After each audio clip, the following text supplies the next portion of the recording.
In this video lecture, we are going to review the Liskov substitution principle. It is an important principle that is part of the learning outcomes of this class to make you better aware object-oriented software developer.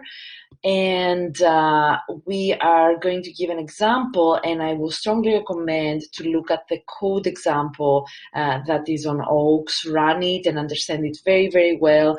Expect some question regarding the Liskov substitution principle in your final. So understand this very well and ask a lot of questions.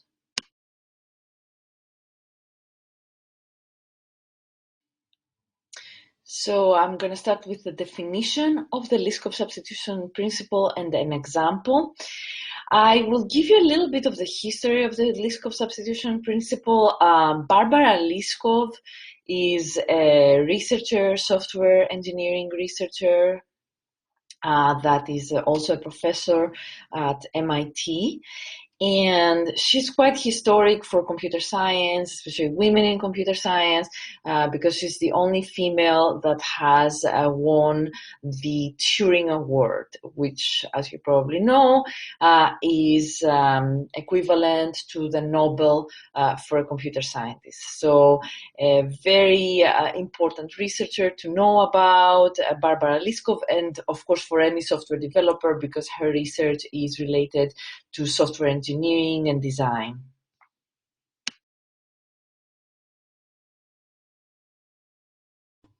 So this slide has the mathematical definition for the Liskov substitution principle.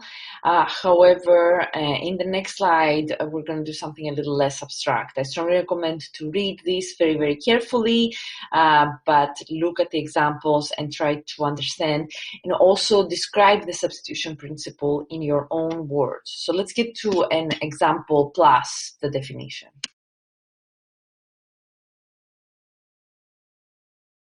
If I were to summarize the Liskov substitution principle, I would say that it tells us that derived classes must be substitutable for the base class.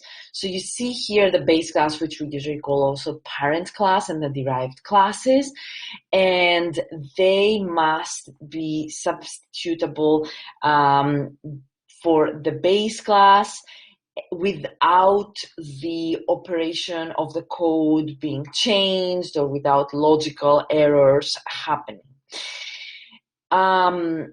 So it's a very important principle, because if it's violated, the open-close principle is violated, which the open-close principle is an important principle for design. Design should be open for extension.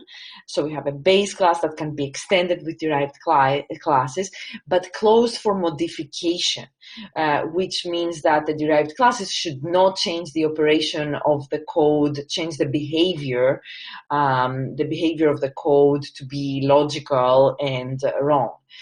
So you will see in the example code that I have that the Liskov substitution principle is being violated and how it's violated.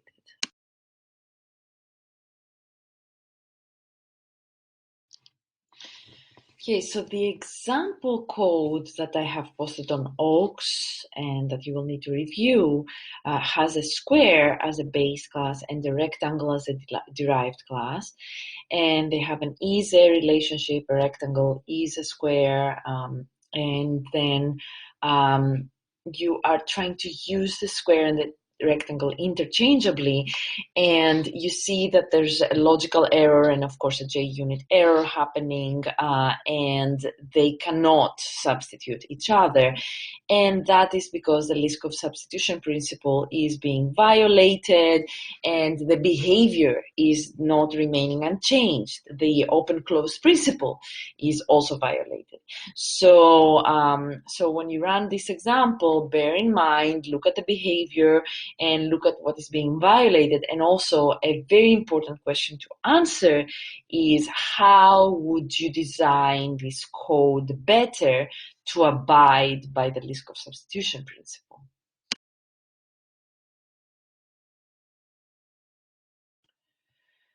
Finally, the Liskov substitution principle is also termed as design by contract.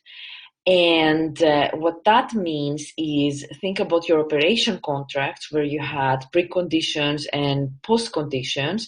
The preconditions must be true in order for your operation to execute, and when the operation is executed, it has to guarantee the post-conditions. So design by contract is what helps us keep the behavior of our code as expected. And this is why we also have exception throwing to catch issues with behavior and issues with this violation of design by contract and fix this.